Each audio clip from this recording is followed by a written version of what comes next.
Screen दिख रही है?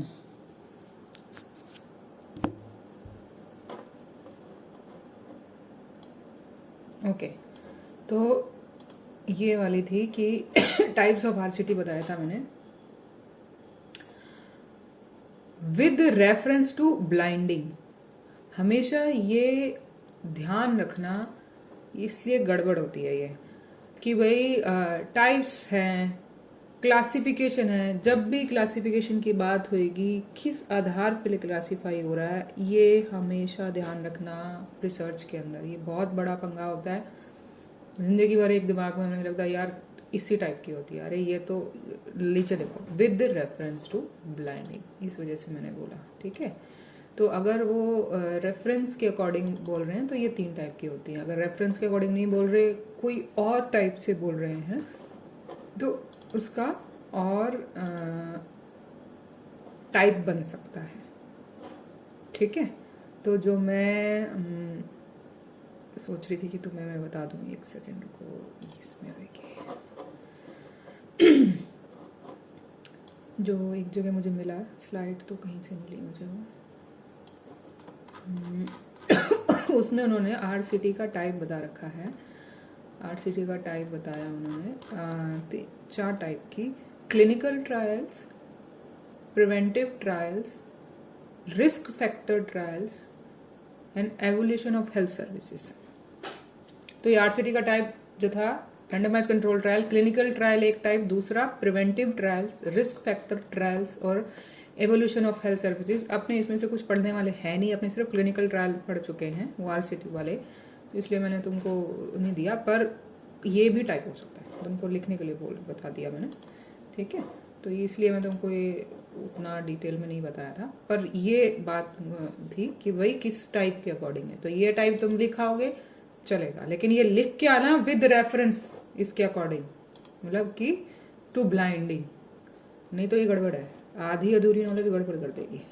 ठीक है, तो आज हम क्या करने वाले हैं, क्वासी एक्सपेरिमेंटल। क्वासी का मतलब ये था कि बस इसमें समझ लो कि आरसीटी के अंदर रैंडमाइजेशन होती थी, इसमें नहीं हो रही, मतलब मोटी मोटी भाषा में ही समझ सकते हो। कैसे? इसमें भी इंटरवेंशन है, बस इसमें रैंडमाइजेशन नहीं है। Quasi experiments are studies that aim to evaluate interventions but that do not use randomisation. ठीक है, तो ये एक्सपेरिमेंट टाइप वाली है क्योंकि इंटरवेंशन हो रहा है। बस हम क्लिनिकल ट्रायल्स पढ़ के आए थे, उसमें आरसीटी या उसमें एक वर्ड और यूज हो रहा था, अलग अलग जगह थे, एक्सप्लोरेटरी, और हर स्टेप पे अलग अलग हो रहा था, लेकिन जहां पे मुद्दे वाली बात आ रही थी वहां पे आरसीटी ही यूज हो रही थी। लेकिन कहीं पे अगर ऐसा हो कि वहां रैंडमाइजेशन नहीं हो सकती, रैंडमाइजेशन अगर अनएथिकल हो जाए ऐसे केस के, किसी केस के अंदर, तो वहां पे क्या किया जाएगा अगर क्लिनिकल ट्रायल करना है तो उसके अंदर। तो इस तरीके की सिचुएशन अगर क्योंकि है ये एक्सपेरिमेंट वाली, ये क्वासी एक्सपेरिमेंटल नाम ही है, क्वासी एक्सपेरिमेंटल मतलब है तो इसमें एक्सपेरिमेंट। लेकिन हम आज तक ये पढ़ के आए थे कि एक्सपेरिमेंट के अंदर, इसके अंदर जो पहले वाली स्लाइड्स मैंने तुमको दिखाई थी कि भाई इसके अंदर 2 पार्ट्स में जो हम डिवाइड कर रहे हैं 2 लोगों को, 2 ग्रुप्स के अंदर, तो हम उनको रैंडमली डिवाइड कर रहे होते हैं ताकि बीच में बायस, फैक्टर, कंफाउंडिंग और बथेरा कुछ जो होता है, एरर्स आने के चांसेस कम रहें। और वो ऐसा हम कर देते हैं तो बाकी चीज़ों की वजह से जो डिफरेंस आना है वो कवर हो जाता है, हमारी स्टडी में राइट रिजल्ट्स आता है। लेकिन अगर किसी वजह से ऐसा ना कर सकें तो हम क्या करेंगे, करना तो ये सब कुछ ही है, तो हम करेंगे क्वासी एक्सपेरिमेंटल, जिसमें हम कहेंगे do not use randomization. Similar to randomized trial, quasi experiments aim to demonstrate जो कॉज है उसका between an intervention and outcome. Same ही चीज कि भाई कॉज से उसका क्या, आउटकम से क्या इसका रिश्ता निकल रहा है। तो like a true experiment, a quasi experimental design aim to establish a cause and effect relationship between an independent and dependent variable. However, unlike a true experiment, a quasi-experiment does not rely on random assignment. Instead, subjects are assigned to groups based on non-random criteria. 2 groups में तो divide हो गया, 2 से ज्यादा groups में divide हो जाता है, लेकिन नॉन रैंडम होगा। इसका एग्जाम्पल दे देती हूँ। Quasi experimental design is a useful tool in situation where true experiment can not be used for ethical और प्रैक्टिकल रीजंस। इसको अपने ऐसे समझ सकते हैं, मान लिया कि मोहल्ले वाइज डिवाइड कर दिया गया। स्कूल 10 स्कूल हैं, 10 स्कूलों के अंदर ये काम करना ऐसा ही है जैसे कंट्रोल ग्रुप और एक्सपेरिमेंट है एक्सपेरिमेंट, लेकिन तुमने रैंडम तो नहीं रहने दिया, तुमने टारगेट स्कूल ही कर दिया। अब कौन सा स्कूल किस ग्रुप में आता है वो वाली बात अलग है कि इसमें थोड़ा सा तुम ट्रिक कर सकते हो ऐसे करके, तो वो अलग टाइप और बन जाएगा। लेकिन ये मुद्दा रहेगा कि ग्रुप, इसमें मुद्दा ये कि तुम जो ग्रुप्स बना रहे हो वो रैंडम नहीं है, वो एक जैसे कोहार्ट में थे, एक तरीके के लोगों का ग्रुप बना दिया गया था ऐसे करके। तो इसका भी हल्का सा यही आइडिया है, बस कोहार्ट क्या थी, ऑब्जर्वेशन वाली, ये क्या हो गई, एक्सपेरिमेंटल वाली। ठीक है, तो एक तरीके का थोड़ा सा उस जैसा ही टच आता है इसके अंदर, चेंज आता है इसके अंदर कि ग्रुप्स रैंडम नहीं होते बस। अब ये नॉन एक्सपेरिमेंटल, क्वासी एक्सपेरिमेंटल और एक्सपेरिमेंटल में कैसे बोल रहे हैं, क्या होता है, measures outcome before and after programme for participants only, no comparison group. Non experimentally, word ही नॉन एक्सपेरिमेंट है, एक्सपेरिमेंट है नहीं, एक ही ग्रुप है ये वाला। जो नॉन एक्सपेरिमेंट वाला पहले और बाद में वाला, ये मैं कह रही हूँ कि जिसमें एक्सपेरिमेंट नहीं कर रहे हो, पहले ग्रुप को और बाद में ग्रुप को ही कंपेयर कर रहे हो एक तरीके से, तो ये वो वाला हो जाएगा।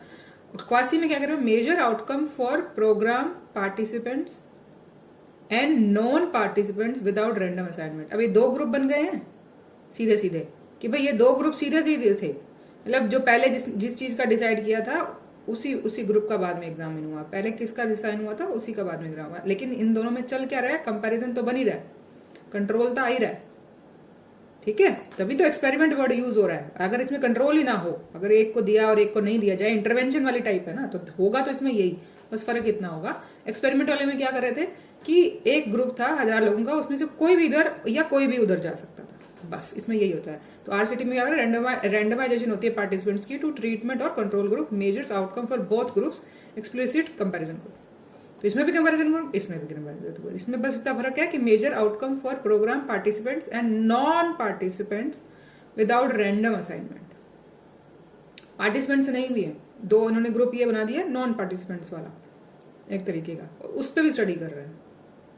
ये डेप्थ में जब तुम इसमें, क्योंकि ये ज्यादा यूज नहीं होती है, इसके बायस बहुत आने के चांसेस होते हैं, इस वजह से ये ज्यादा यूज नहीं होती है, थ्योरेटिकली ही एक तरीके से 2 स्लाइड्स में ही खत्म है, इसको डिटेल में नहीं पढ़ना है इतना। कहीं मुझे इसकी बहुत डिटेल मिले भी नहीं, क्योंकि इसको ज्यादा इज्जत मिली नहीं, आरसीटी के सामने ये फेल हो जाती है।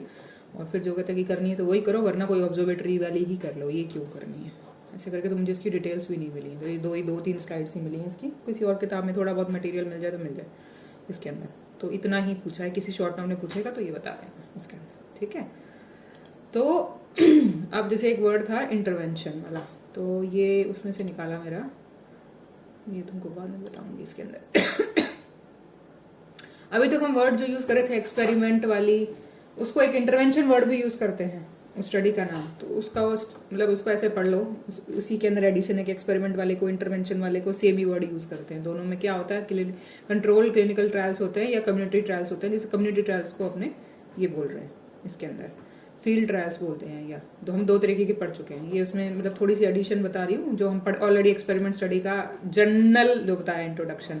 इंटरवेंशन कितने टाइप की थी, ड्रग, वैक्सीन और डाइटरी, ऐसे करके प्रिवेंटिव ट्रायल्स होते हैं, थेरापेटिक ट्रायल्स होते हैं, मतलब तुम देख के देखते हो कि इससे चीज़ ठीक होती है, हो सकता है इससे चीज़ कोई बच सकती है या उससे ठीक हो सकती है, जनरल सी बात है। क्योंकि इसके अंदर अब इन्होंने बताया था आरसीटी होती है, हाँ ये वाली जो हम इंटरवेंशन हम 3 पढ़ चुके हैं। हम पढ़ चुके हैं आरसीटी, एक pre test post set design हमने पढ़ा था एक्सपेरिमेंट वाले में, सर की किताब में से कितने तरीके के डिजाइन पढ़े थे उसके अंदर टाइप्स के अंदर, की भाई प्री टेस्ट पोस्ट सेट वाले थे, टाइम वाले थे, और एक सिंगल ग्रुप था ऐसे करके। तो उसमें से इन्होंने उस एक प्री टेस्ट पोस्ट सेट को डिजाइन ही बना डाला, ऐसे अलग ही बना डाला। ठीक है, तो ये डिफाइन करने वाले पे नॉन रैंडमाइज कंट्रोल ट्रायल, ये बता क्वासी एक्सपेरिमेंटल वाला। अब ये जो नॉन रैंडमाइज कंट्रोल ट्रायल है और क्वासी एक्सपेरिमेंट है तो इसमें भी नॉन रैंडमाइजेशन, और ये भी नॉन रैंडमाइज कंट्रोल ट्रायल्स है। तो इन दोनों में एग्जैक्टली और डेप्थ में कोई फर्क है, ये मुझे अभी तक किसी में मिला नहीं है। अगर इसमें कोई और मतलब है, क्योंकि मेरे लिए अभी तक इन दोनों का एक ही मतलब है, क्योंकि क्वासी एक्सपेरिमेंट क्या है, नॉन रैंडम, तो ये नॉन रैंडम लिख दिया, कंट्रोल तो उसमें था ही, एक तरीके से। तो इसमें और इसमें अगर इतना हो सकता है कि भाई कंट्रोल नॉन पार्टिसिपेंट्स थे एक तरीके से, तो हो सकता है कि थ्योरेटिकली एक आधी लाइन में फर्क हो इसके अंदर। तो लेकिन कहीं इसका कोई डिटेल नहीं पूछा, बस इतना ही पता है। बस प्री टेस्ट पोस्ट से तुमने पढ़ चुका, क्वासी ये पढ़ लिया, इसका कोई मुझे और कोई एक आधी डिटेल मिलेगी तो तुम्हें बता दूंगी।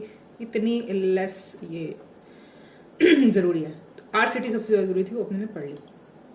रैंडमाइज कंट्रोल ट्रायल के तुम्हें बता दिए।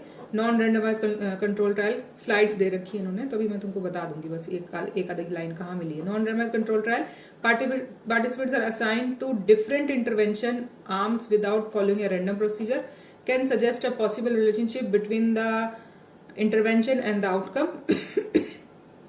Susceptible to bias, validity of the results obtain is low. अभी जो 3-4 स्लाइड्स में आगे दिखाने वाली हूँ ये सिर्फ थियोरेटिकल पर्पज से खत्म करने के लिए, क्योंकि ये मैं वो तुम्हारी एनसीएच वाली क्लिनिकल क्लास से मिले हैं मुझे। तो मैंने कहा तुम्हें, क्योंकि तुम्हें दे दिए गए हैं, वरना हमने तो ये भी नहीं पढ़े थे। तो ये 3 या 4 स्लाइड्स हैं, इसमें से ये पढ़ लो एक बार।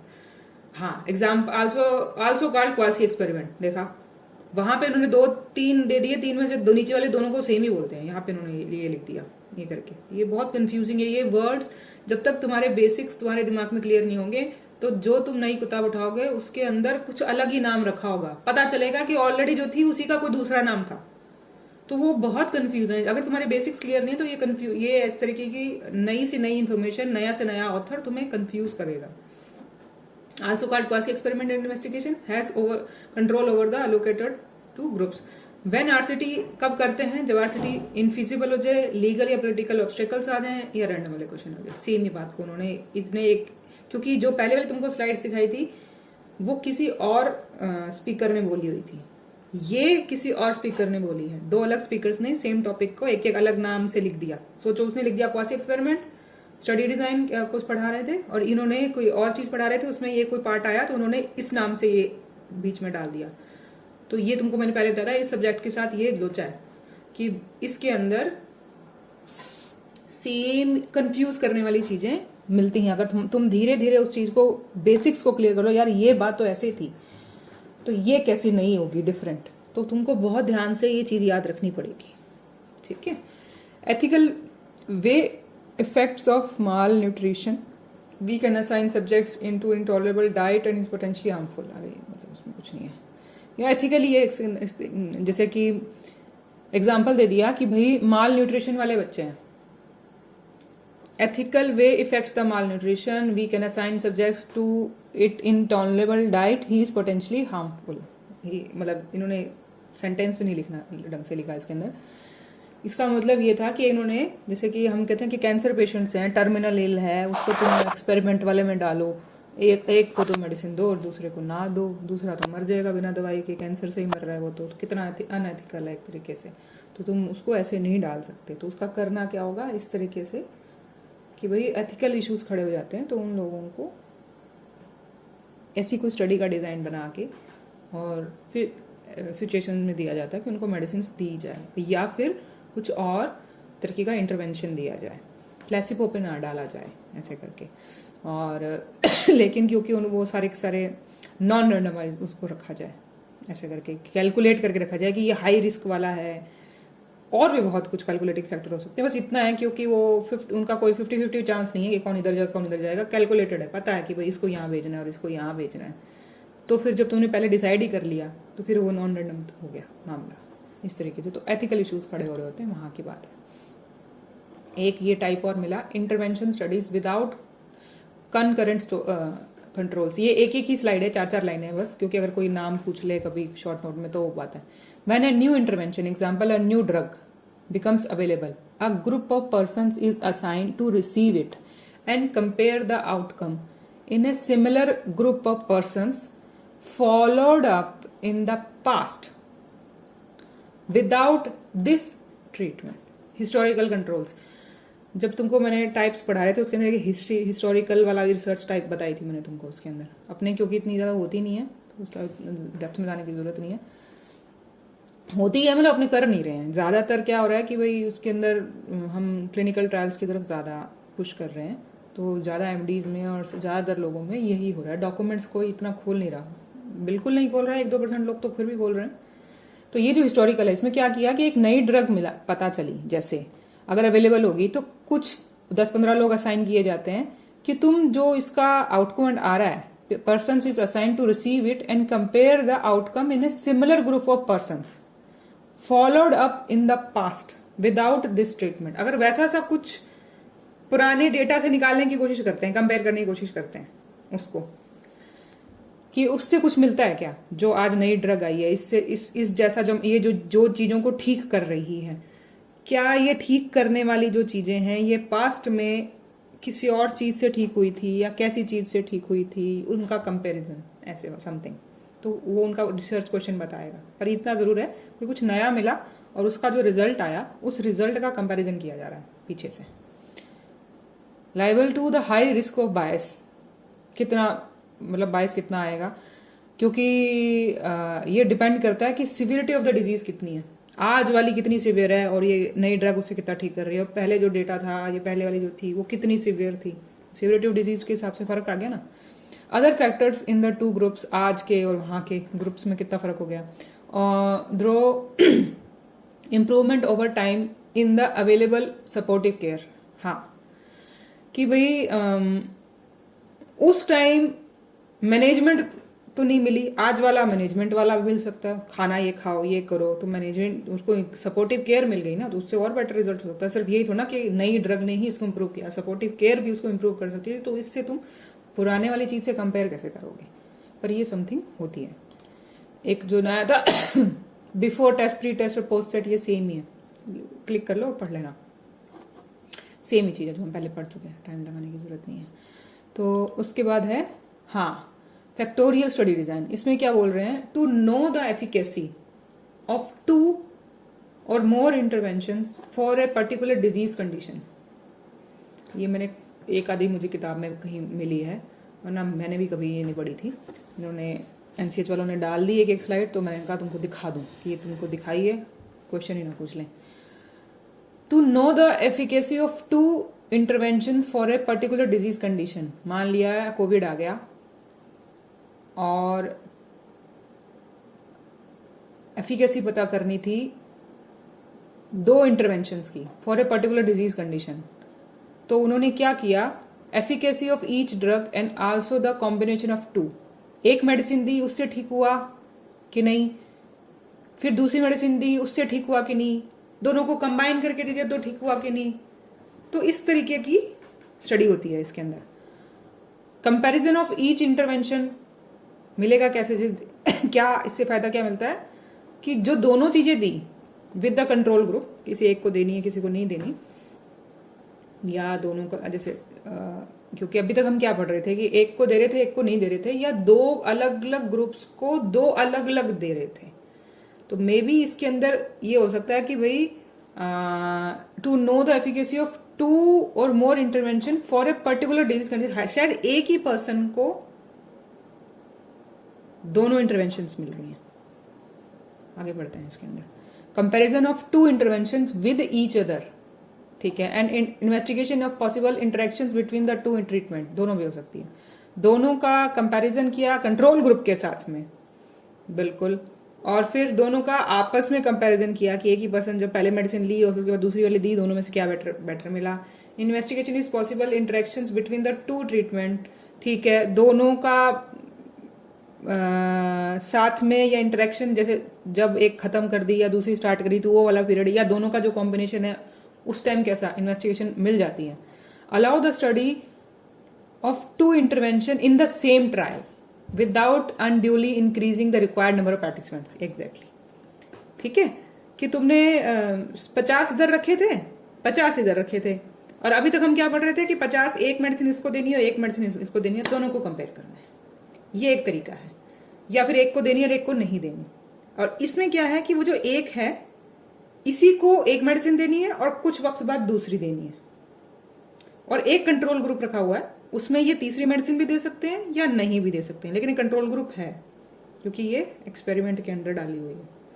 तो इसका मतलब उन्होंने एक इंटरवेंशन, दूसरी इंटरवेंशन में भी तीसरी इंटरवेंशन, तो इन दोनों का भी इससे कर सकते हैं, ऐसे कंपेयर कर सकते हैं। मे बी ये 0 है, मतलब प्लेसिबो ही है, और दो मेडिसिन एक ही पर्सन में, एक ही ग्रुप में दी जा रही है। तो क्या नंबर ऑफ पार्टिसिपेंट्स कम चाहिए, नहीं तो इनको 3 अलग अलग ग्रुप्स बनाने पड़ते। जैसे कि एक ग्रुप को एक मेडिसिन दी, दूसरे ग्रुप को दूसरी मेडिसिन दी और तीसरे ग्रुप को प्लेसिबो दिया, तो नंबर ऑफ पार्टिसिपेंट्स बढ़ गए।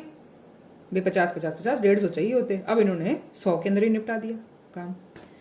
As also the study of interaction between the two treatments.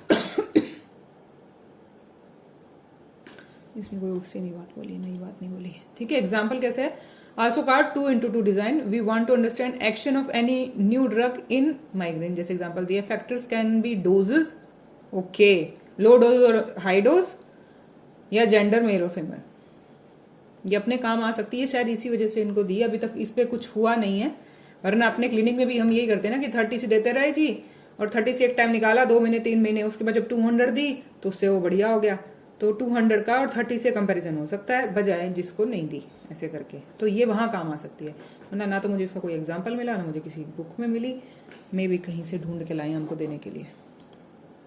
अगली है फैक्टोरियल। क्या किया, अभी तक हम क्या पढ़ रहे थे, 2 ग्रुप्स में डिवाइड कर रहे थे ना।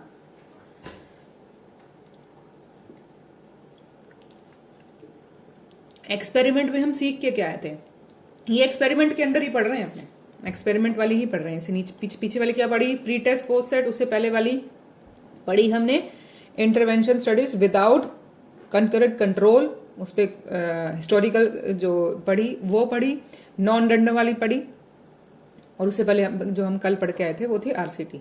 तो ये सब कुछ हम किस में पढ़ रहे हैं, हम पढ़ रहे हैं एक्सपेरिमेंट में। तो एक्सपेरिमेंट का मतलब ही 2 ग्रुप्स थे। अब वो 2 ग्रुप्स डिवाइड कैसे कर दिए इन्होंने, जैसे कि रैंडम, पहले जो दो पॉइंट्स हमने पढ़े आरसीटी वाले, कि भाई आरसीटी था एक पर्टिकुलर टाइप का, 2 पार्ट्स में डिवाइड करने के बाद, बट डिवाइड करने का तरीका रैंडम होता है।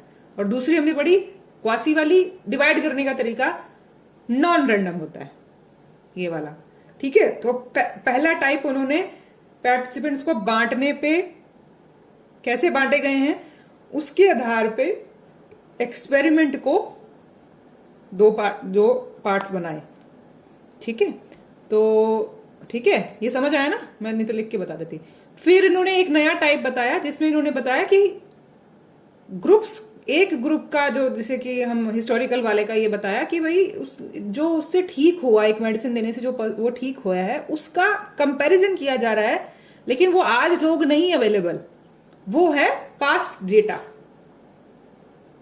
तो आज जो लोग ठीक हो रहे हैं, तो प्रेजेंट में एक ग्रुप चल रहा होगा जिसको वो देख रहे हैं कि इससे ठीक हो गया, ठीक है। तो वो चल पड़ा, उसका डेटा अवेलेबल है, उसका कंपैरिजन दूसरे ग्रुप से कर रहे हैं, वो जो ग्रुप पहले उस जैसी किसी मेडिसिन से, या उस जैसी तो क्योंकि नई मेडिसिन है, ठीक हुई होगी उस जैसी डिजीज समथिंग, तो उसका कंपैरिजन है। तो वो 2 ग्रुप फिर अलग हो गए, ठीक है। अब जो आगे वाला पढ़ा हमने, वो पढ़ा pre test post set, same ही चीज कि एक ही ग्रुप है जिसका प्री में टेस्ट किया गया, उसका कंपैरिजन उसके पोस्ट से किया गया, ये हम पहले पढ़ चुके थे, ठीक है। 2 ग्रुप हो गए। अब फैक्टोरियल वो क्या बता रहा है कि भाई है तो 2 ग्रुप, लेकिन मेडिसिन दोनों ग्रुप्स को अलग अलग नहीं दी, एक ही ग्रुप में 2 मेडिसिन दे दी, या तो 2 मेडिसिन दे दी, या इन्होंने एग्जाम्पल दिया कि पोटेंसी चेंज कर दी, कि भाई पहले 2 महीने 30 पे चलता रहा, फिर अगले तीसरे चौथे महीने 200 पे चलता रहा। तो 200 के रिजल्ट्स को 30 के रिजल्ट से कंपेयर कर रहे हो, और ये 2 आपस में कंपैरिजन कर दिया इन्होंने, और ये इसका कंपैरिजन एक कंट्रोल ग्रुप से भी कर सकते हैं। ये भी 2 ग्रुप, मतलब एक तरीके से कंपैरिजन है, और इसका एक कंट्रोल ग्रुप है साथ में, उसके साथ भी कंपैरिजन है, ठीक है। तो ये इसका पॉइंट है कि फर्क इतना ही है कि अब उसके अंदर वो जो 2 चीजें डाली गई, 2 इंटरवेंशन किए गए, वो 2 इंटरवेंशन है किस चीज के, अपने को जैसे इसने बोला पोटेंसी के, वो 2 मेडिसिन के भी हो सकते हैं, इवन की 2 अलग अलग पैथीज के भी हो सकते हैं। जैसे कि कोविड में हुआ था कि पहले देख ली जी, आयुर्वेदिक देख ली, नहीं हुआ जी ठीक है, 2 महीने भर उन्होंने आयुर्वेदिक दे दी, फिर उसके बाद उसी पेशेंट को वो कुछ और दे दिया, मान लिया एलोपैथी दे दी, नहीं हुआ उसके बाद वो होम्योपैथी दे दी, या ये एक ग्रुप को 2 मेडिसिन दे रहे हैं, तीसरी के साथ कंपेयर कर रहे हैं कि उन्होंने क्या किया कि एलोपैथी और होम्योपैथी आगे पीछे दे रहे हैं, और कंपैरिजन आयुर्वेदिक वाले से कर रहे हैं कि आयुर्वेदिक एक ग्रुप बना रखा है, उसके साथ भी कंपेयर कर रहे हैं। तो ये कॉम्प्लेक्स हो गया डिजाइन थोड़ा सा, और शायद ये प्रैक्टिकल होता भी हो हाई लेवल पे, बुक्स में मेरे को कहीं दिखता नहीं है, और ये बढ़िया डिजाइन है, ठीक है। तो इसको 2x2 बोलते हैं। नए मेडिसिन का एक्शन समझने के लिए। हमारे हैं ऑलरेडी, वो भी है। फैक्टर्स कैन बी डोजेस हो सकता है, जेंडर भी हो सकता है, मेल फीमेल भी हो सकते हैं उसके अंदर। ठीक है, कैसा किया उसने। Cross over study. ठीक है, इस क्रॉस ओवर में क्या होता है कि ये वाली जो हम अभी देख के आए थे कि भाई एक ही ग्रुप के अंदर पहले हमने एक इंटरवेंशन करी और कुछ टाइम के बाद दूसरी इंटरवेंशन कर दी। इसमें क्या होता है कि जो इसमें भी सेम ही चीज है लगभग, लेकिन इसमें क्या होता है कि बीच में उनको कुछ टाइम देते हैं कि पहली वाली मेडिसिन का उससे असर उतर जाए, तो वो उसी सेम ग्रुप में एक नई मेडिसिन दे दें। मान लिया 50 लोग थे, 50 को हमने आर्सेनिक दे दी थी, 2 महीने 3 महीने खिलाई, मे बी किसी भी रीजन से। ठीक है, और उसके बाद में 3 महीने बाद उनको कूलिंग पीरियड देते हैं बीच में, महीने 1.5 महीने या 2 महीने जितने का। उसके बाद उसको फिर कोई सल्फर खिला दी, ऐसे करके कोई भी चीज, जो भी चीज उसमें वो देख रहे हैं। तो एक ही ग्रुप के अंदर कुछ गैप देके, इसे कहते हैं क्रॉस ओवर लेके जाना। आई थिंक यही है, देख लेते हैं। Study participants intentionally cross over to the other intervention arm. Each participant first receive one intervention. At the end of this first intervention, each participant is switched over to the other intervention. दूसरी वाली में the two interventions are separated by a washout period. Advantage क्या होता है? Each participant served as his or her own control. उसका क्या मतलब हुआ कि पहले जब उसने 50 लोग थे, तो जो रोल नंबर 1 था उसने 2 महीने आर्सेनिक खाई, और फिर जब उसका कूल डाउन पीरियड के बाद उसके बाद जो सल्फर दी गई, तो उसी का कंपैरिजन रोल नंबर 1 का आर्सेनिक और रोल नंबर 1 का सल्फर, दोनों का आपस में कंपैरिजन कर दो, जो भी रिजल्ट्स आए हैं, तो वो अपना ही कंट्रोल बन गया। कंट्रोल का मतलब एक को दिया एक को नहीं दिया, या 2 डिफरेंट चीजें हो गई। तो इसमें सेम ही पार्टिसिपेंट्स अपनी ही एक तरीके से उनकी बॉडी सेम होगी नहीं, वरना हम अभी तक हम क्या पढ़ रहे थे कि 50 लोगों का अलग अलग ग्रुप बना रहे थे, जिसमें से 50 लोगों की हर इंडिविजुअल की बॉडी अलग थी और दूसरे 50 की हर इंडिविजुअल की बॉडी अलग थी। तो हम दोनों को दे तो रहे हैं अलग अलग चीजें, एक को सल्फर दे दी और एक को आर्सेनिक दे दी, और कोई भी चीज कवर करने की कोशिश कर रहे हैं। मे बी मान लिया कि एक डिजीज को हम स्टडी कर रहे थे, कि मान लिया कि लेडीज में लुकोरिया स्टडी कर रहे थे, तो ये 50 लेडीज और ये 50 लेडीज सल्फर से कवर कर रही है, आर्सेनिक से नहीं कर रही है। भाई उन दोनों की इंडिविजुअलिटी अलग है। तो अगर तुम उसको उस तरीके से रिपीटिशन पे देखोगे कि भाई इससे काम करती है, तो एक कुछ फैक्टर तो बीच में बॉडी का घुसता ही है इंडिविजुअलिटी का। भले तुम थेरेपेटिकली देख रहे हो, रिपीटिशन देख रहे हो, क्यू दे रहे हो, समथिंग कुछ भी कर रहे हो, लेकिन एक ये फैक्टर फंसता है। लेकिन अगर वही पर्सन उसी पे पहले ये दिया हो और उसी के बाद ही उसी पे कुछ दूसरा दिया हो, तो ये बीच वाला जो फैक्टर है गलती होने का, वो बच जाता है, वो मतलब इंप्रूव हो गया। तो there by reducing the effect of inter individuality variability. Inter individuality variability, 2 inter मतलब 2 लोग, इंडिविजुअलिटी दोनों की इंडिविजुअलिटी में जो वेरिएबिलिटी आती है, मेरे और तेरे में जो फर्क है वो कवर हो जाएगा, क्योंकि मैं अपने आप से ही कंपेयर कर दी गई। ठीक है, नीडिंग फ्यू पार्टिसिपेंट्स, ये और बच्चे कम चाहिए, देन अ पैरेलल आर्म, एक एक्स्ट्रा और ग्रुप बनाने से अच्छा था एक का खुद से ही कंपैरिजन कर दिया ना। Can be used only for disease condition which are stable but can not be cured. हाँ, पता चले कि आर्सेनिक देने के बाद 3 महीने में वो ठीक ही हो गया था, अगली बार देने के लिए सल्फर देने के लिए उसमें कोई डिजीज ही नहीं बची, तो ऐसी डिजीज चाहिए जो ठीक नहीं हो रही है, तो वो पहले 3 महीने उससे ट्राई किया जाएगा, वॉश आउट पीरियड बीच में दिया जाएगा उनको, और उसके बाद फिर उनको एक सल्फर दी जाएगी, तो डिजीज कंडीशन से चल रही है, ये चाहिए। And where intervention provide only transient relief, कि भाई आर्सेनिक से वो थोड़ा बहुत ही ठीक होगा, अगर ज्यादा ठीक हो जाएगा तो सल्फर के लिए कुछ बचेगा नहीं, तो जो इंटरवेंशन है वो कुछ ज्यादा रिलीफ नहीं दे रहा है, उस टाइप की स्टडीज के लिए क्रॉस ओवर दिया जाता है। ठीक है, अगली है क्लस्टर रैंडमाइज, जो पहले वाली हम पढ़ के आए थे, जो मैं बोल रही थी कि नॉन रैंडम होती है, क्वासी होती है। क्वासी में एक तरीके से 2 तरीके के मतलब ग्रुप्स जो हैं वो असाइन नहीं किए गए हैं,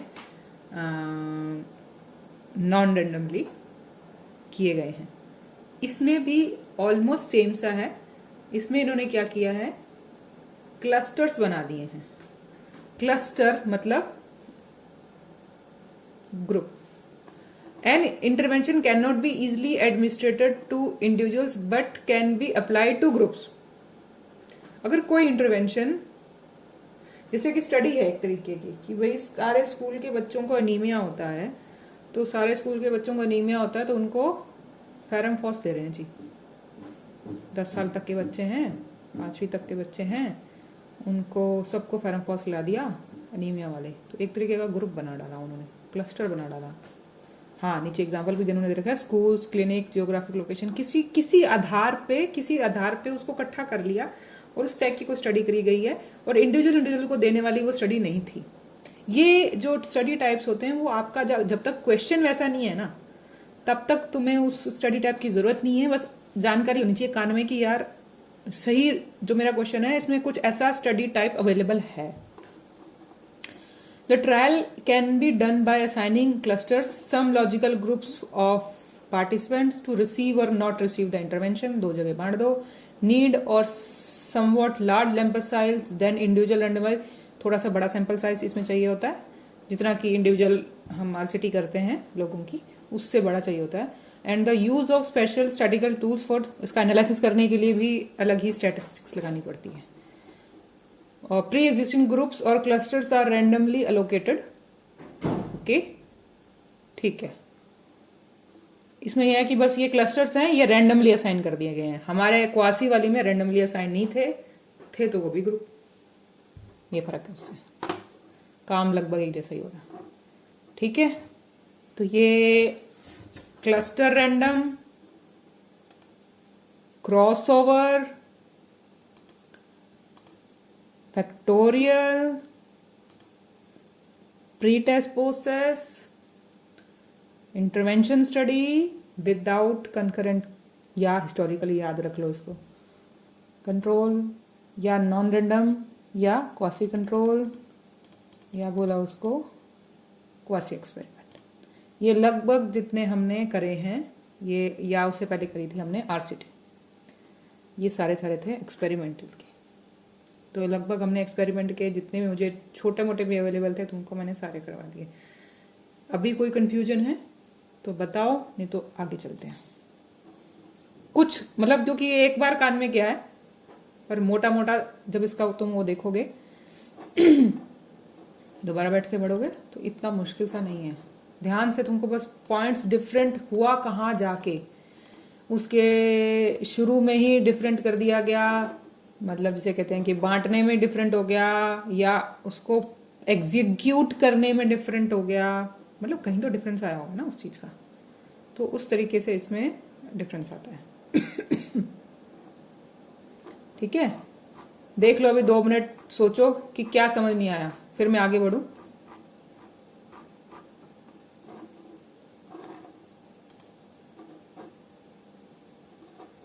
रिवाइज करके देखो अपने दिमाग में कि क्या क्या वर्ड, इसको क्या बोला मैंने, इसको क्या बोला मैंने अपने दिमाग में, क्योंकि ये कंफ्यूज कर सकता है, और जिसको एक बार समझ में आ जाता है एक बार में क्लिक भी हो जाता है। ठीक है,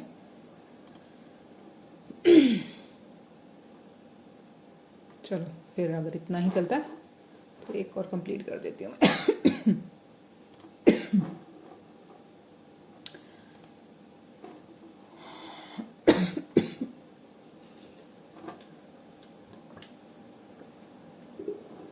ऑब्जर्वेटरी याद है, क्योंकि जो फर्स्ट वाली थी एक्सप्लोर करने वाली उसके लगभग हमने पढ़ ली, एक्सपेरिमेंट वाली के भी हम तो एक छोटे मोटे करा के कंप्लीट करा दिए, और जो ऑब्जर्वेटरी वाली थी उसकी 1-2 चीज़ें रह गई, बाकी जो थी मैं बता देती हूँ।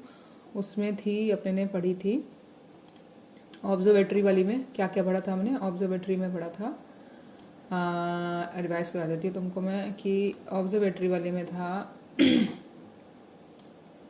सबसे पहले हमने कोरिलेशन वाली जो पढ़ी थी, causal comparative, documentary, ethnography, case study, survey, cohort, cross sectional, longitudinal, cross sequential, ये सब कुछ हम जो पढ़ चुके थे।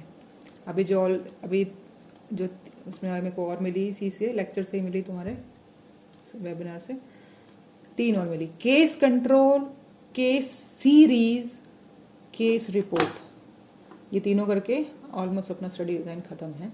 ये कर देती हूँ, केस कंट्रोल निकालो भाई।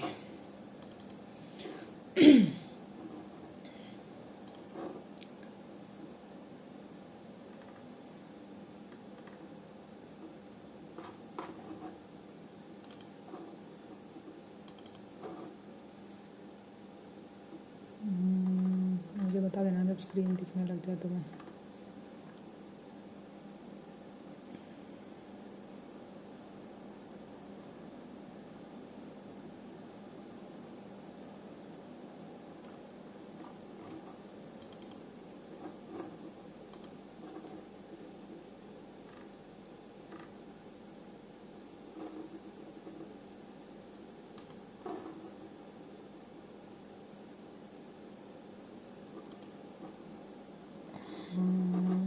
शायद नहीं दिखने लगी।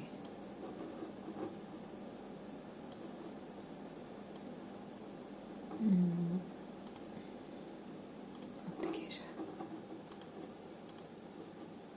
दिख रहा है स्क्रीन।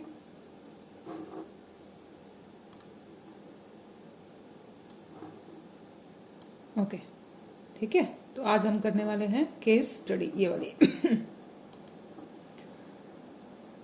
ठीक है, तो केस कंट्रोल स्टडी, ये ऑब्जर्वेटरी के लास्ट 2-3 पार्ट्स हैं, रूंगा चूंगा ये बस खत्म है। तो केस कंट्रोल क्या है, एक हम पढ़ के आए थे केस स्टडी, जो इतना लंबा चौड़ा हमने पढ़ के आए थे। ये तुमको दोबारा से रिवाइज करा देती हूँ, तब तुम्हें याद आएगा कि हम क्या क्या बात कर रहे हैं। डिस्क्रिप्टिव पढ़ी थी हमने, डिस्क्राइब करने वाले को हम कहते थे ऑब्जर्वेटरी। ऑब्जर्वेटरी के मैंने बताए थे कोरिलेशन, है ना, कोरिलेशन वाले हम पढ़ के आए। उसके बाद हम कॉजल कंपैरेटिव पढ़ के, डॉक्यूमेंट्री पढ़ के आए, एथनोग्राफी पढ़ के आए, केस स्टडी पढ़ के आए। केस स्टडी क्या थी कि भाई जो हम इन डेप्थ इंटरव्यू लेते थे और क्लिनिकल अपने जो स्टडीज़ में अपने लेते हैं, ज़्यादातर पेशेंट्स की जो हिस्ट्री लेते हैं वो वाला था। सर्वे करके आए थे, फिर हम कोहार्ट पढ़ के आए थे, एक तरीके के लोगों को इकट्ठा कर देते थे। आगे रिट्रोस्पेक्टिव भी पढ़ते थे, कई सालों तक पढ़ते रहते थे उन लोगों को, या प्रोस्पेक्टिव पढ़ते रहते थे आगे पीछे। क्रॉस सेक्शनल थी, क्रॉस सेक्शनल वाले क्या थी, लॉन्गिट्यूडनल और क्रॉस सेक्शनल 2 साइड थी। लॉन्गिट्यूडनल जैसे कोहार्ट को एक तरीके का ग्रुप को हम बहुत लंबे टाइम तक पढ़ते थे। लॉन्गिट्यूडनल वाली भी ऑब्जर्वेटरी थी, वो भी ओवर द टाइम बहुत लंबे टाइम तक पढ़ी उसमें किया जाता था। और बस मुद्दा क्या अलग होता था कि 2 फैक्टर्स भी उसमें कर सकते हो, रिलेशनशिप 2 फैक्टर्स इसमें पता किया जा सकता था। अब इस लॉन्गिट्यूडनल का अगर तुम एक सेक्शन निकाल लो तो उसे क्रॉस सेक्शनल बोलते थे। जैसे इसका एग्जांपल ऐसे याद रखने के लिए ऐसे था कि भाई अगर 12 महीने अगर हम डलका मारा पढ़ रहे हैं, उसके सिम्टम्स कैसे चेंज होते हैं, तो अगर हम सिर्फ ये देखें कि विंटर में उससे कैसे चेंज होते हैं और पूरे 12 महीने के सिम्टम्स ना लें उसकी प्रूविंग के, तो सिर्फ उसमें देखें, तो एक हमने सेक्शन निकाल के देख लिया, तो वो क्रॉस सेक्शनल था। और लॉन्गिट्यूडनल था, लंबी पूरी देखो उसको उसके अंदर ओवर द टाइम। ठीक है, फिर हमने क्रॉस सिक्वेशनल देखी थी। It combines both cross sectional and the longitudinal studies. ये क्या था, मैं भी खुद भूल गई इसके अंदर। Cross sequential study is used to an attempt to both shorten the length of the research and minimize developmental assumption. ये शायद ना पर्टिकुलर, ये डलका वाली सॉरी, ये है sequential वाली, ये वाली है। It combines both cross sectional studies and longitudinal studies. It is a comparison of 2 separate variables but equivalent longitudinal studies of each covering a different period of time. बिल्कुल ये वाली थी। तो दूसरी वाली क्या थी, ये जो मैंने एग्जांपल दिया डलका मारा वाला, वो यही थी सिक्वेंशनल वाली। उसमें से निकाल के मैंने पहले क्या गलत बता दिया, क्रॉस सेक्शनल वाली क्या में है, ये बहुत छोटे छोटे पॉइंट्स होते हैं, इसमें डिफरेंस आता है। ऑब्जर्वेटरी है, डेटा कलेक्ट करते हैं, एनालाइज किया था population one specific point of time, ये सेम ही चीज़ है, इसमें भी सेक्शन ही निकालते हैं। ओके ठीक है, it takes a place in different groups, बस ये डिफरेंस था, मिस हो गया मुझसे। डिफरेंट ग्रुप्स में, उसमें एक ही ग्रुप का चल रहा होगा, एक डलका मार्का के 12 महीने का एक ही ग्रुप चल रहा होगा, इसमें बस डिफरेंट डिफरेंट ग्रुप चल रहे होंगे, 2-3 तरीके के, टाइम सेम ही होगा, बस इसका ये फर्क था। ठीक है, तो इसका जो अगला सेक्शन है वो है केस कंट्रोल। इसी के अंदर 3 रह गई थी, ये मतलब बहुत रेयर सी हैं, ये उसी से लेक्चर में मैंने देखा कि पढ़ा रखी है तुम लोगों को। केस कंट्रोल क्या बोल रहा है? A study that compares patients who have a disease or outcome of interest with patients who do not have the disease or outcome. Compare किसका करना है? जिसको एक डिजीज है, केस, और पेशेंट्स जिनको डिजीज नहीं है, patients who do not have the disease or outcome. तो वो जो जिनको नहीं है उनको कंट्रोल बोल दिया, जिनको है उनको केस या बोलो, केसेस बोलो। And look back retrospectively to compare how frequently the exposure to a risk factor is present in each group to determine the relationship between the risk factor and the disease। एक group बनाओ जिनको disease है, एक group जिनको disease नहीं है, दोनों को पीछे मुड़ के देखो और देखो कि वो रिस्क फैक्टर से कितनी फ्रीक्वेंटली एक्सपोज हुए थे। मतलब जैसे कि अगर वो स्मोक करते थे तो कितनी फ्रीक्वेंटली स्मोक करते थे, ये जो डिजीज वाला बंदा है वो कितनी फ्रीक्वेंटली स्मोक करता था, जो डिजीज वाला बंदा नहीं है वो कितनी फ्रीक्वेंटली स्मोक करता था। तो दोनों का कंपैरिजन है, और बाद में एंड रिजल्ट हमें पता ही है कि भाई ये इसको हुआ नहीं कुछ भी और ये इतनी स्मोकिंग करता था। तो दूसरे ग्रुप में हो सकता है यार इसने तो इतनी स्मोकिंग कभी करी भी नहीं फिर भी ये बीमार हो गया। तो ये ऑड लोग जो होते हैं इस तरीके से हर स्टडी में होते हैं। ठीक है, तो 2 ग्रुप्स, दोनों ग्रुप, एक को बीमारी एक को बीमारी नहीं, दोनों की हिस्ट्रियां उठाई गई और देखा गया जिस फैक्टर को हम स्टडी कर रहे हैं दोनों उस फैक्टर पे कितनी बार एक्सपोज हुए थे। और ये सिर्फ हम डेटा इकट्ठा कर रहे हैं तो इसमें सिर्फ ऑब्जर्व कर रहे हैं, तो ये ऑब्जर्वेटरी में आ गया। Case control studies are observational because no intervention is attempted and no attempt to made to alter the course of the disease. अब तो वो बीमार हो चुका है या बीमार नहीं है, रिजल्ट तो आज हमारे हाथ में ही है ना, तो हम उसमें इंटरवेंशन करके उसमें चेंज क्या कर रहे हैं? उसमें कुछ नहीं है, इंटरवेंशन तो हम कर ही नहीं रहे हैं। तो इसमें कि आज हम कुछ नहीं चेंज कर रहे हैं, हमारे पास तो जो आज सामने है हम उसकी पीछे की सच्चाई खोद के लेके आ रहे हैं, बस ऐसे करके। तो इसके अंदर ये करें तो case control studies produce only, हाँ ये एक वर्ड याद रखना, ये आगे स्टैटिस्टिक्स में तुम्हें समझाऊंगी कि ये एक वर्ड यही यूज होता है इसके अंदर, कहीं ऐसा कोई वर्ड यूज नहीं हुआ। कि केस कंट्रोल स्टडीज क्या होती हैं? प्रोड्यूस करने के लिए होता है ऑड्स रेशो। ये जो मैंने तुम्हें बताया था कि भाई कितने लोग एक्सपोज हुए लेकिन फिर भी उसका रिजल्ट ये है, मतलब वो बहुत बार एक्सपोज हुआ लेकिन उसका रिजल्ट ज्यादा एक्सपोज होना तो बीमार होना ही होना होता है क्या? ज्यादा स्मोकिंग करने का मतलब ज्यादा कैंसर होना होता ही है क्या? और या दूसरी साइड की स्मोकिंग नहीं करने से कैंसर नहीं हो रहा। तो एक तरीके से दोनों का कंपैरिजन होता है, जिसमें से जो बीच वाले जो लोग होते हैं जो फिर भी अलग अलग होते हैं कि भाई मैं तो कभी स्मोकिंग करी भी नहीं डॉक्टर साहब, फिर भी मेरे को कैंसर है, और दूसरा कहता है कि मैं इतने साल से स्मोक करे जा रहा हूँ लेकिन मुझे कैंसर फिर भी नहीं है, ऐसे करके। तो ये भी तो ऑड लोग हो गए। तो इसके अंदर क्या होता है कि एक फॉर्मूला होता है जिससे एक रेशो निकलता है, उसे कहते हैं ऑड रेशो। आगे जब डिटेल में होगा तब बताऊंगी, लेकिन ये इसी स्टडी से समझ में आता है कि ये रेशो निकला है समथिंग, इसी के लिए ये ऑड रेशो निकालने के लिए ही की जाती है ये, which is an inferior measure of strength and associate compared to relative risk। एक और फैक्टर होता है रिस्क फैक्टर, रिलेटिव रिस्क कितना रहा था कितनी बार एक्सपोज करने से। ये दोनों एक मैथमेटिकल टर्म्स हैं, फॉर्मूले होते हैं, बस एक तरीके से पता यही किया जाता है कि भाई कितना एक्सपोजर के बाद कितना क्या हो रहा था। डिटेल में तुमको वहां बताऊंगी, अभी इतना ही ध्यान रखना। अगर तुम्हें ऑड रेशो का कोई दिमाग में होगा कि ऑड रेशो किस में पूछा जाता है, तो केस कंट्रोल स्टडी में पूछा जाता है। इसका नाम सिंपल सा है, केस और कंट्रोल। केसेस पढ़ रहे हो और कंट्रोल ग्रुप पढ़ रहे हो, कंट्रोल ग्रुप को बेचारे को कुछ नहीं है, तो इसको याद रखना बड़ा आसान होता है। Case control study is design to help determine if an exposure is associated with an outcome. सीधी सी बात कि भाई जो फैक्टर है उससे जुड़ा भी हुआ है कि नहीं। In theory the case control study can be describe simply. Firstly identify the case and the control, then look back into the time to learn which subject in which group had exposures, comparing the frequency of the exposure in the case group to the control group। जो मैंने बताया English में लिखा है बस। By definition same ही चीज है, रिट्रोस्पेक्टिवली जाने की मतलब है पीछे जाके हमको देखने होते हैं, रिट्रोस्पेक्टिव भी होता है। तो इसको क्लिक कर लो, ये सेम ही थ्योरी उन्होंने थ्योरी बाद में बता दिया। Case with outcome, exposed exposure absent, exposure नहीं एब्सेंट है।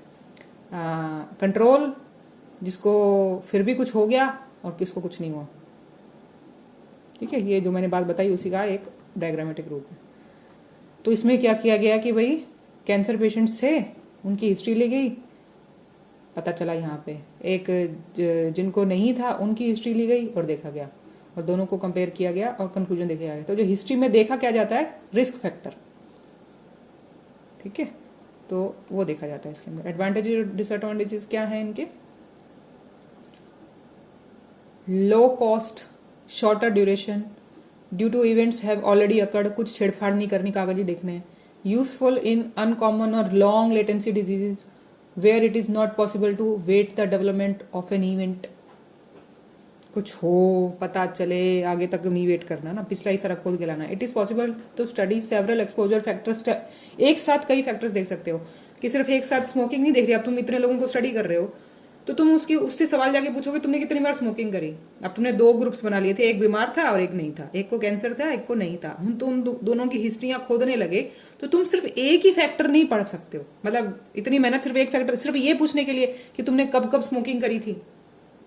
तुम और भी पूछ लो 10 चीजें, कि तुमने अल्कोहल कितनी बार लिया था, तुमने समथिंग एक्सीडेंट कितनी बार हुए थे, आई डोंट नो, कुछ भी उसके अंदर। तो कई जो फैक्टर्स हैं, कई एक्सपोजर फैक्टर्स तुम स्टडी कर सकते हो, कई चीजें। Risk approximation bye calculating the odd ratios, ये तो आ गया।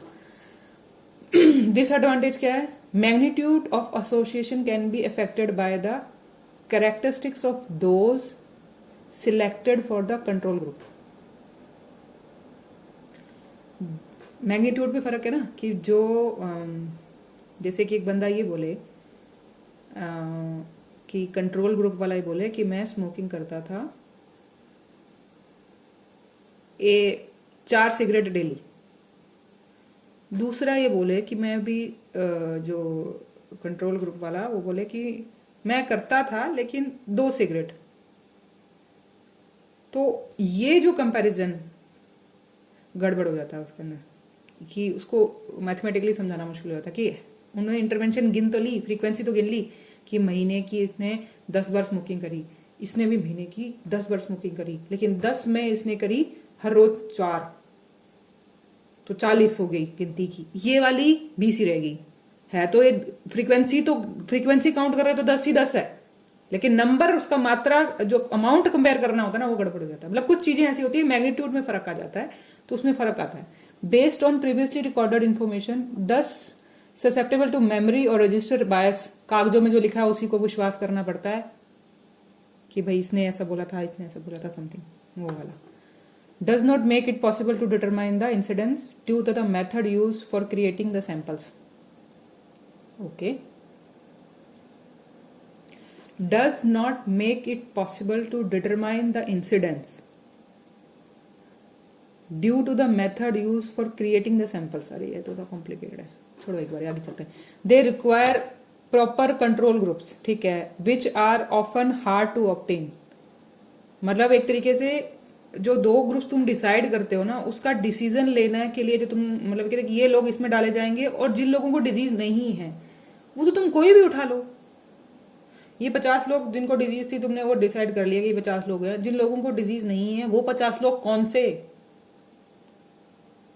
ठीक है, तो वो जो कंट्रोल ग्रुप जो चाहिए, कुछ तो इनके आसपास होना चाहिए। कौन से? मतलब जो स्मोकिंग कर रहे थे। ऑब्वियसली ये स्मोकिंग की वजह से हम कंपेयर कर रहे हैं, तो वो स्मोकिंग कर रहे थे, लेकिन स्मोकिंग करने वाले तो 1000 लोग हैं, उनमें से वो 50 लोग कैसे डिसाइड करते हो तुम कि यही लोगों का इनसे कंपेरिजन किया जाएगा? ये गड़बड़ हो जाती है उसके अंदर। Does not allow calculating the relative risk on, थोड़ा आगे रहने दो, बस इतना ही याद रखो एक बार। तुम्हारे इतना बेसिक्स तुम्हारे, ये छोड़ो, आगे चलो। इसी का ये ओके, ये पढ़ लो। केस कंट्रोल स्टडीज और कोहार्ट स्टडीज दोनों एक जैसी सी दिखती हैं। दोनों में क्या इसमें फर्क आ रहा होता है? कोहार्ट में भी क्या होता है, एक ग्रुप पढ़ रहे होते हैं और ओवर द टाइम रिट्रोस्पेक्टिव या पर्सपेक्टिव कर रहे होते हैं। इसमें भी हम एक ग्रुप को पीछे जाके पढ़ रहे हैं, तो दोनों में क्या आ रहा होता है फर्क? Case control studies require less time and less expensive, require smaller sample size, can evaluate multiple exposures, useful of rare diseases and outcome. या कोहार्ट का क्या रहा है, can determine incidences, can determine cause of exposure, can evaluate multiple outcomes useful for rare disease, दोनों यही साथ बोल रही है, दोनों के अंदर लिमिटेशन क्या करे, कैन नॉट डिटरमाइन इंसिडेंस और प्रिविलेंस, कितनी इंसिडेंस और प्रिविलेंस कितना फैला हुआ है, कितने एरिया के अंदर, कितनी कितनी बार दोबारा दोबारा वो होता रहा, एक वो जो वर्ड होते हैं वो है। Can not determine cause, cause नहीं पता चल रहा होता इसके अंदर कि एग्जैक्टली यही कॉज था। हाँ, फ्रीक्वेंसी से जुड़ा हुआ है, बड़े बड़े एक्सपोजर हुआ है, मे बी हो सकता है। Not useful for rare exposure, recall biases या सिलेक्शन बायस, कि मान लिया कि महीने में 10 बार वो स्मोकिंग करता था, लेकिन बीच में एक आधी बार वो स्मोक करने के लिए सिगरेट के अलावा कुछ और लेता था, या समथिंग कोई और तरीके का वो नशा करता था, मे बी, ठीक है। या फिर जैसे कि लेडीज में होता है कि अगर वो चूल्हे पे काम करती है तो वो भी तो धुआं है। अगर तुम एक लेडी स्टडी कर रहे हो, बाय चांस स्टडी के अंदर ये है। जेंट्स में हो सकता है कि वो ट्रैवल करता है, तो वो ज्यादा ट्रैवल कर रहा है तो वहां का भी तो धुआं है, तो वो बस ड्राइवर है तो वो सारा धुएं में है। तो एक फैक्टर तो ये आ गया ना, उसका जॉब भी आ रहा होगा, और बाय चांस उसके अंदर अगर ऐसा कोई चीज है जो वो रेयरली कर रहा हो, रेयर एक्सपोजर्स वगैरह भी हैं, तो ये दो चीजें कि स्मोकिंग 10 बार थी लेकिन रोज का उसका धुआं दूसरा था, तो ये एक कंफ्यूजन रहता है कि एक ही चीज को कर रहे हो, या फिर जो रेयर एक्सपोजर होता है महीने में एक ही बार जो कर रहा था वो, एक तरीके से 3 दिन की ट्रैवलिंग थी जी, वो बस ड्राइवर नहीं था लेकिन 3 दिन तक फील्ड का उसका काम होता था और उस फील्ड में बहुत धुआं होता था एक तरीके से उसके अंदर, तो वो एक रेयर एक्सपोजर है, वो कैसे करोगे इसके अंदर। Requires more time and more expensive, cohort को ये तो सस्ती है, कागजों में पढ़नी है पढ़ लो, ये ज्यादा है अगर तुम प्रोस्पेक्टिव वाले हिसाब से देखोगे। रिक्वायर्स लार्जर सैंपल साइज, बहुत लोग देखने पड़ते हैं इसमें, उसमें थोड़े से लोगों से चल जाता है। Not useful for rare conditions, loss of follow up biases और मिसकैलकुलेशन, मेमोरी पे डिपेंड जो चीजें रह जाएंगी पिछला, उसमें यही पंगा रहेगा। तो ये एक हेल्प करने वाला चार्ट है। जिससे कुछ चीज स्टार्ट हुई, individuals not exposed at particular factor, और फिर उन्होंने बोला प्रेजेंट और एब्सेंट कोई चीज, individual expose to particular factor, particular outcome present, और ये दोनों चीज में पर्टिकुलर आउटकम प्रेजेंट, कि एक चीज जब वो एक्सपोज नहीं था और फिर जो वो पर्टिकुलर फैक्टर से एक्सपोज हुआ तब उसका क्या हुआ, उसको बीमारी हुई या नहीं हुई समथिंग। तो ये जो हम कोहार्ट में देख रहे थे उसके अंदर पीछे जा रहे थे और देखा कि भाई जो एक्सपोज था ये जब नहीं था दोनों टाइम उसका क्या हुआ। Individual with particular outcome, factors present और एब्सेंट, हम ये देख रहे थे। आउटकम हुआ कि नहीं हुआ ये हम इसमें देख रहे थे, फैक्टर्स थे कि नहीं, कि जब उसको बीमारी हो रही थी तो हम क्योंकि उसमें फैक्टर कैलकुलेट कर रहे हैं, तो केस कंट्रोल स्टडी में हम ये कर रहे हैं कि भाई कितनी बार स्मोकिंग कर रहा था, और यहां हम ये देख रहे थे कि भाई उसको डिजीज डेवलप हो रही थी कि नहीं हो रही थी इसके अंदर। तो individuals with particular outcome, individual without particular outcome ये निकला, और दोनों को हम पीछे से फैक्टर्स कैलकुलेट कर रहे थे दोनों के।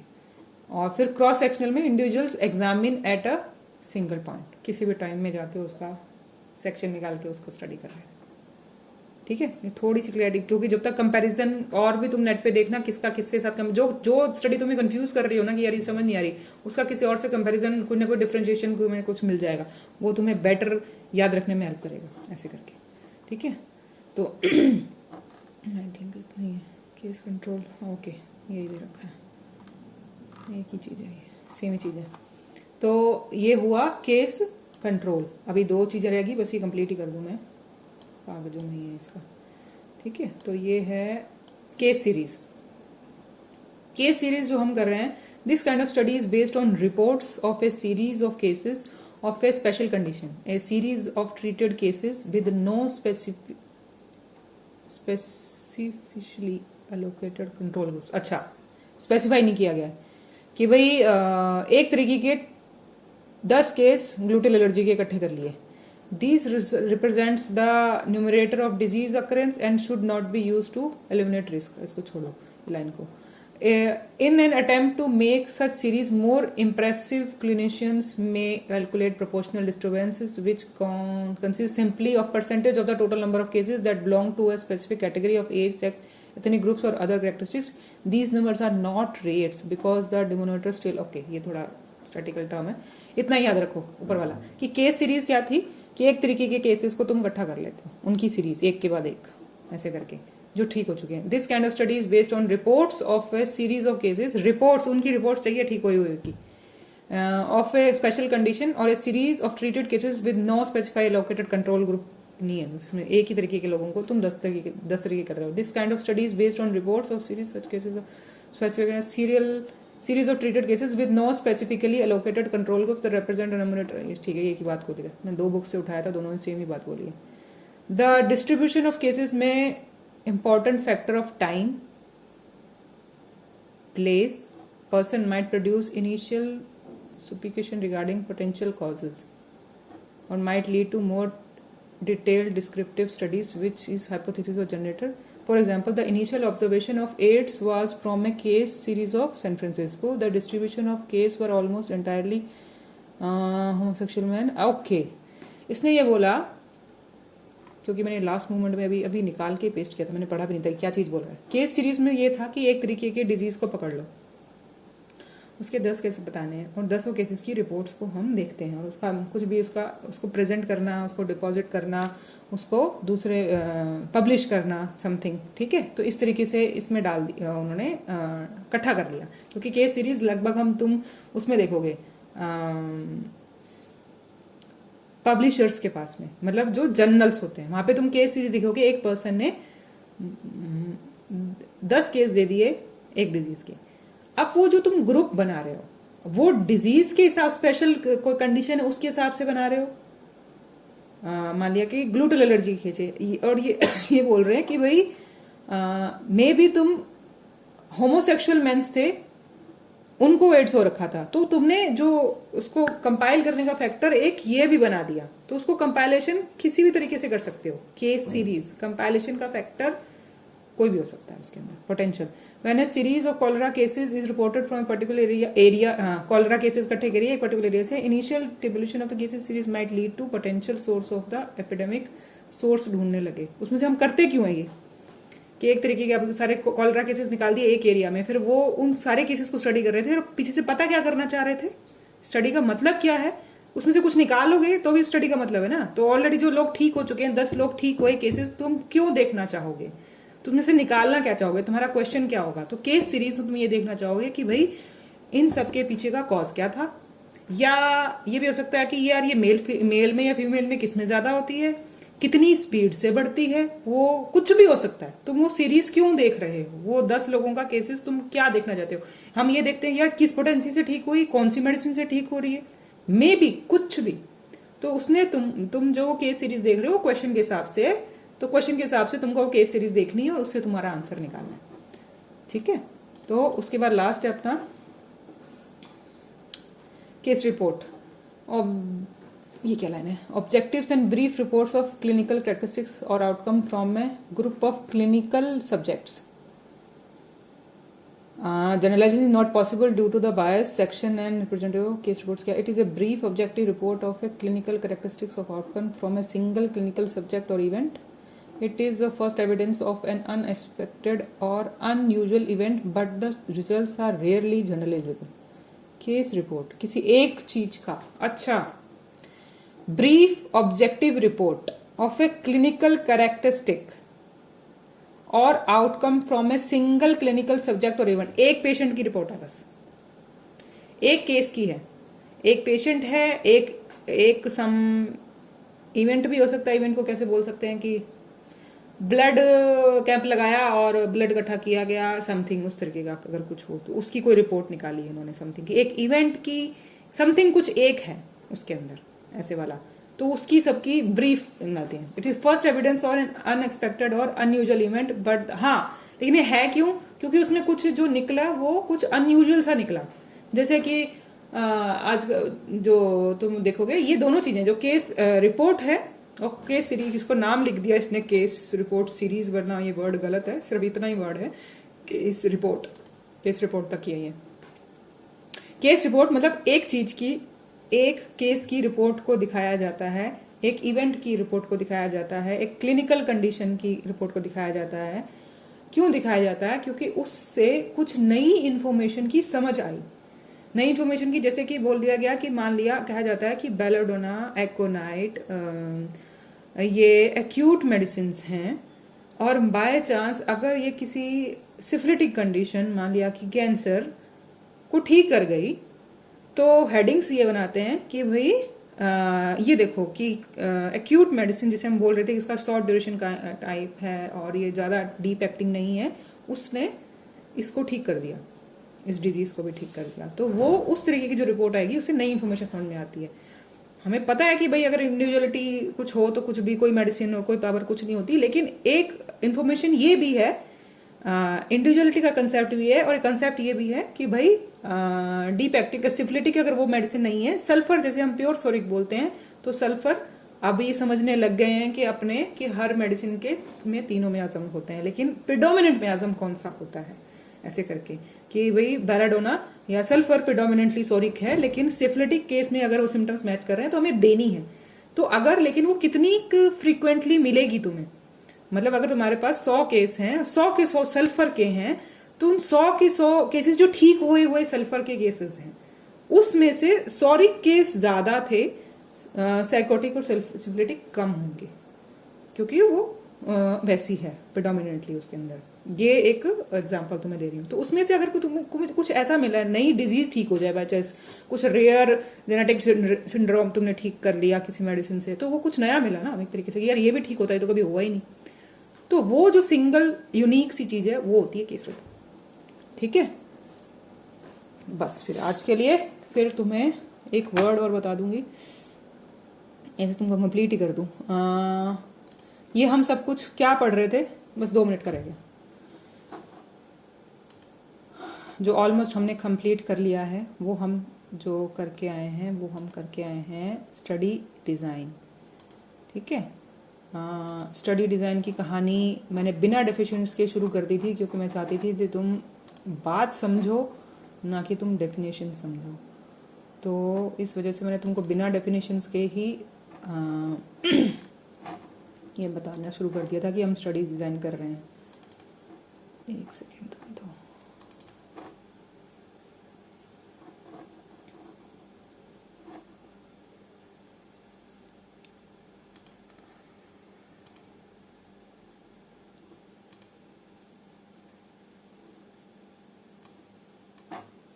रिसर्च टाइप हमने जो पढ़ा था, बस 2 मिनट का ही है, रिसर्च टाइप जो हमने पढ़ा था वो मैंने तुमको बताया था कि बहुत टाइप की रिसर्चेस थी, लेकिन मोटी मोटी हम सिर्फ 3 टाइप की रिसर्चेस ही समझते हैं, एक्सप्लोर करने वाली, ऑब्जर्व करने वाली, या एक्सपेरिमेंट करने वाली। और भी बथेरी टाइप की जो होती हैं वो घूम फिर के इसी के अंडर बना दी गई, अंडर थी, और इसी को अलग अलग नाम दे दो वो बात अलग है, लेकिन ऑलमोस्ट इसी के अंडर वाली होती हैं, कुछ अलग नहीं होता उनके अंदर। एक्सपेरिमेंट कर रहे होते हैं, ऑब्जर्व कर रहे होते हैं, या कुछ और कर रहे होते हैं, कारण हम यही रहे होते हैं उनके साथ में।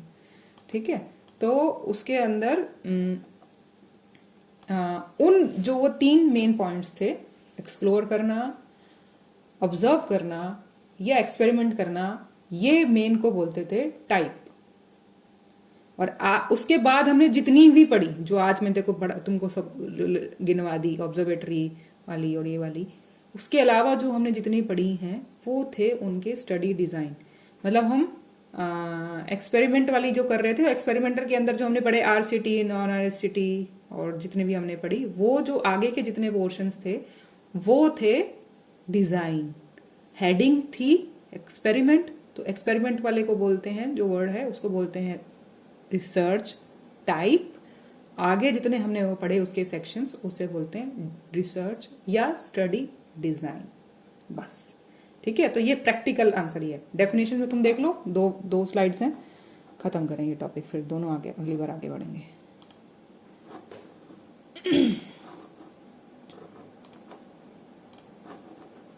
स्क्रीन दिख रही है?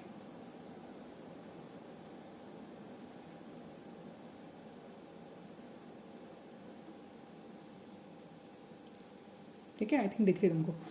Study design plan to conduct study which allows the researcher to translate a conceptional hypothesis into operational one.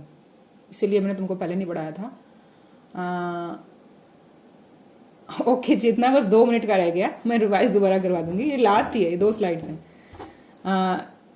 ये जो वर्ड है, इसलिए तुमको मैंने पहले नहीं पढ़ाया था, ये जो स्लाइड है क्लिक करके रख लो, क्योंकि डेफिनेशन तुमको स्टार्ट यहाँ से करनी है। टाइप्स तुमको पढ़ा दिया, अंत तक मैंने तुम्हें स्टडी स्टाइल शुरू कर दिया, बस मैंने इसकी डेफिनेशन नहीं बताई थी, क्योंकि इसकी डेफिनेशन इतनी गंदी दे रखी होती है, इसका कोई सेंस नहीं होता इस वजह से।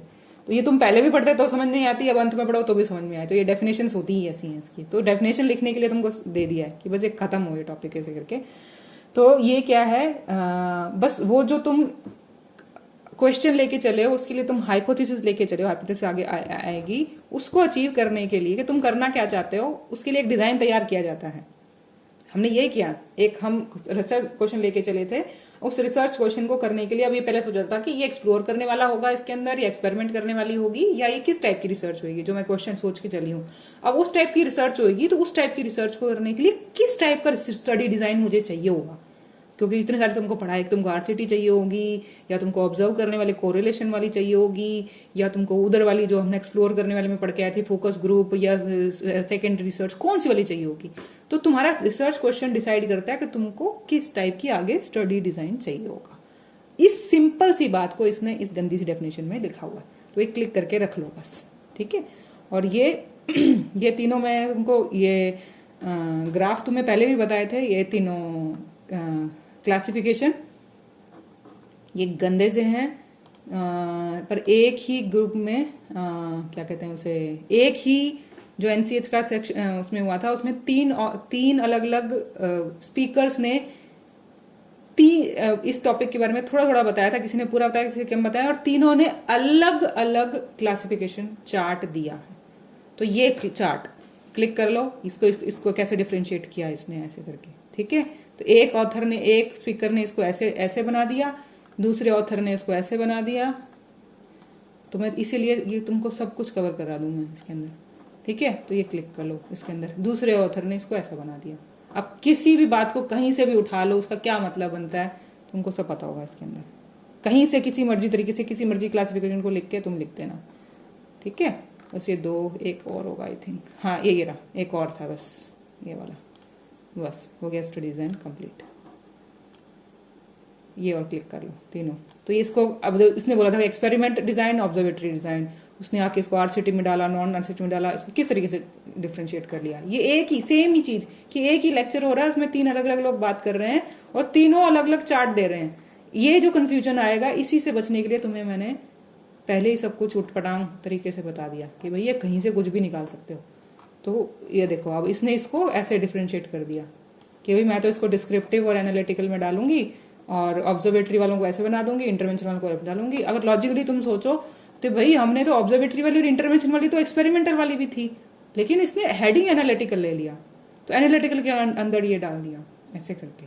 तो ये कंफ्यूजन क्रिएट करता है जब तुम एक नया चार्ट बोलो और तुमसे सीधे एक बच्चे को बोला जाए कि मैडम मुझे क्लासिफिकेशन दे दो, अरे तीनों में से कोई भी चार्ट दे देगा वो, और तीनों सही है अपने आप में, और तीनों अपने आप में थोड़े थोड़े गलत है। तो कुछ भी कहीं पे भी आ सकता है ठीक है। तो डेफिनेशन तुमको मैंने दे दी, और इसके नीचे के हर एक वर्ड का मतलब तुम्हें ऑलमोस्ट बता दिया मैंने। तो ये अपना हुआ स्टडी डिजाइन खत्म, ठीक है। चलो फिर करें गुड नाइट। कुछ ना समझ में आए तो बताना।